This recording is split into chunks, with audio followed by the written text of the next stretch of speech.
Elon Musk recently pulled the plug on using Bitcoin as a means of exchange, pointing out that the energy consumption involved in mining Bitcoin was not good for the planet. China also made some moves in that direction. These concerns are not new, as various people, bodies, and other authorities have complained about the negative effect the mining of Bitcoin and other cryptocurrencies is having on the environment. Welcome to OuterSpark Media, where you get to know the latest updates and news about space, technology, and sustainability. Today, we will investigate the sustainability of cryptocurrencies and see what the future holds for the world alongside cryptocurrencies. So, let's spark right into it. To see if cryptocurrencies such as Bitcoin is sustainable, first, we must understand what sustainability really means. UCLA Sustainability Committee defines sustainability as the integration of environmental health, social equity, and economic vitality in order to create thriving, healthy, diverse, and resilient communities for this generation and generations to come.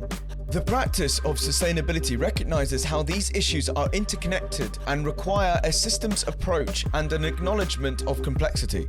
The UN World Commission on Environment and Development further defines sustainable development as the development that meets the needs of the present without compromising the ability of future generations to meet their own needs.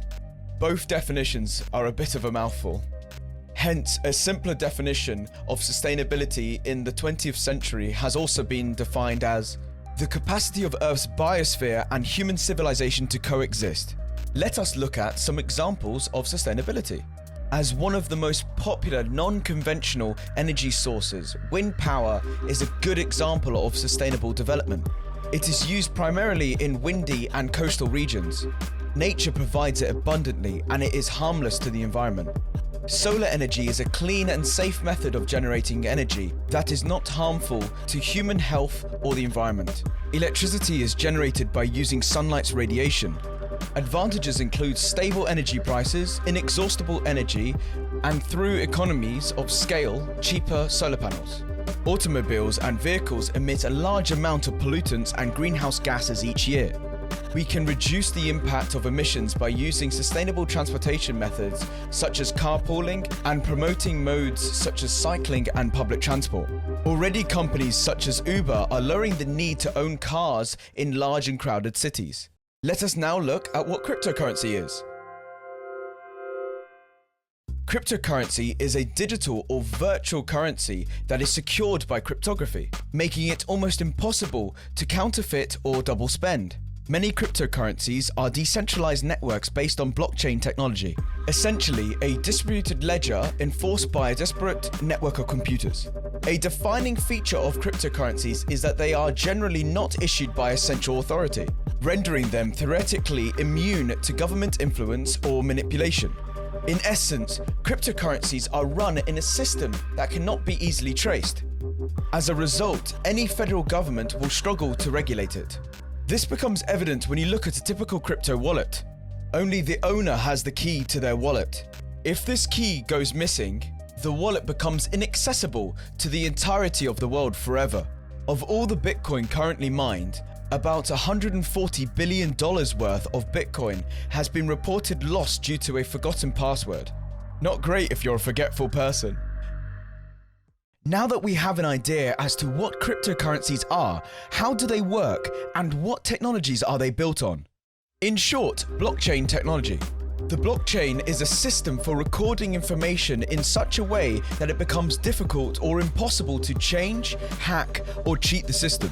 Blockchains are digital ledgers of transactions duplicated and distributed over the entire network of computers making up the network. There are blocks for each transaction in the blockchain, and a record of a new transaction is added to the ledger of every participant when a new transaction occurs.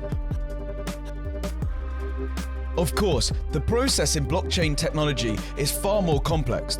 It is built on decentralized systems.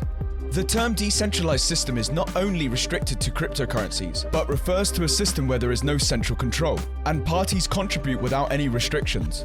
Cryptocurrency technology essentially runs a decentralized system allowing people to mine and exchange cryptocurrencies without any government control. This system invariably means that even miners do not have control over the flow of the cryptocurrency once it is mined and released to the world. What makes cryptocurrencies secure and almost unhackable is cryptography. It refers to the process of transforming ordinary plain text into an unintelligible form and vice versa. Using it, data can be stored and transmitted in a form that is readable and processable only by the intended recipients. Besides protecting data from theft and altercation, cryptography can also be used to authenticate users. Now let's find out how they are different from traditional banks. Fiat or cash currencies has been the go-to currency system for ages, and traditional banking systems have been firmly behind the use of paper money for day-to-day transactions. Central banks all over the world issue the currency being used in their country. As a result, they have a level of control over the flow of money in society, considering the centralized nature of the system. This control is also linked to inflation rates. On the other hand, cryptocurrencies offer a decentralized system, effectively wresting the control of the flow of money from the hands of traditional banks, meaning that they are technically inflation-proof. But why is decentralized good? There are several obvious advantages to a decentralized cryptocurrency system. The lack of central control makes it impossible for manipulation of the system. A decentralized system means that the failure of a node would not collapse the whole system. There is the potential for ownership of individual networks. There is less censorship.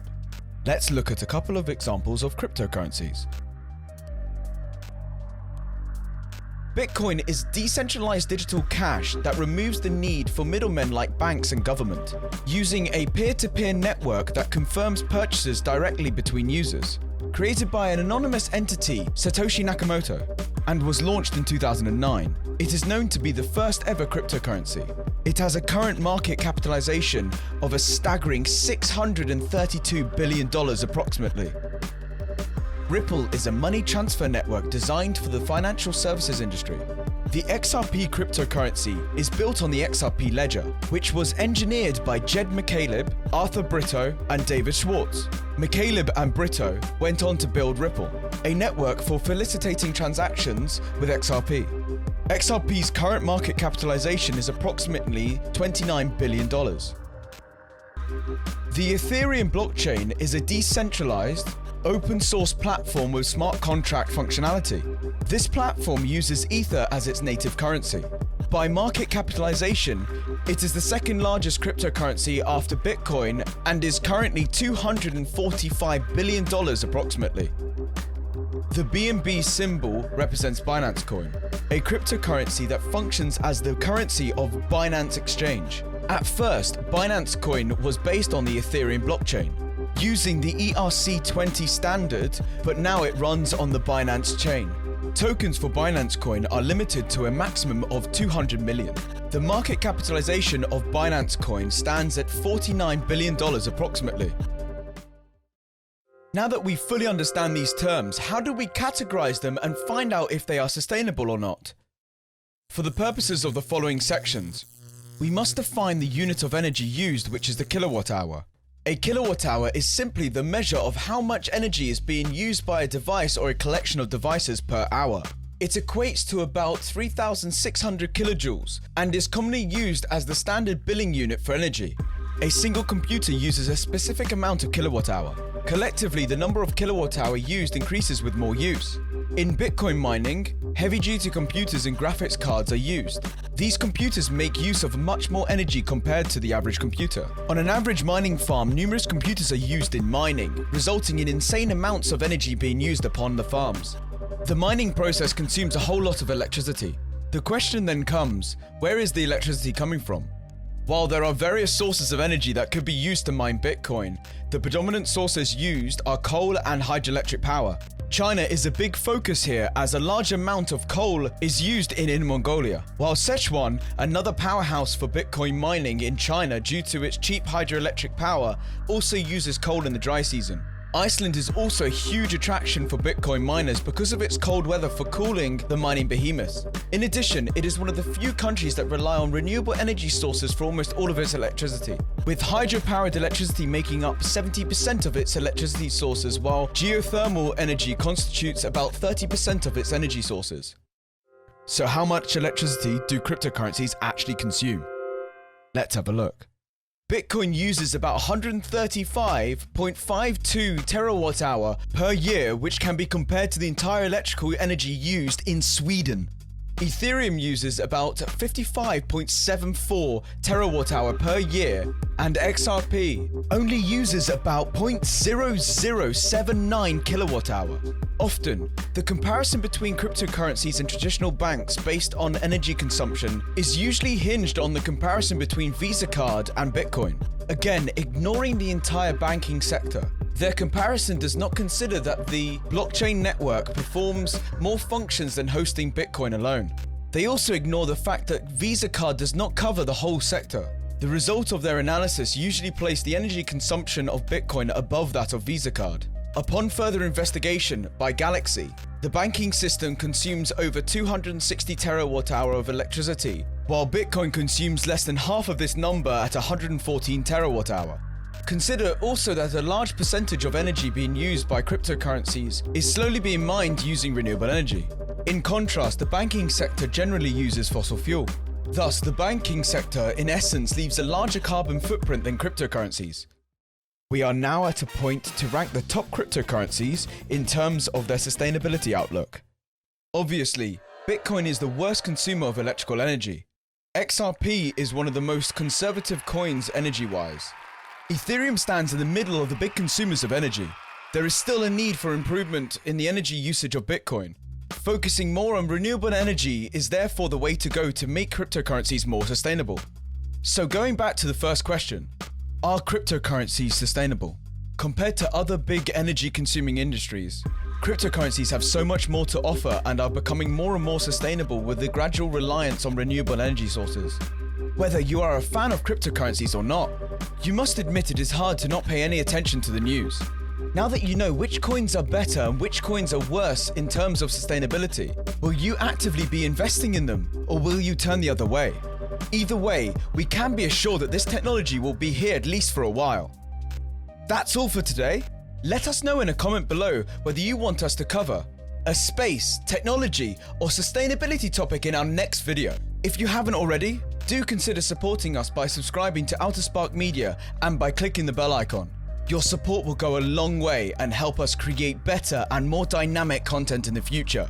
See you in the not so distant future.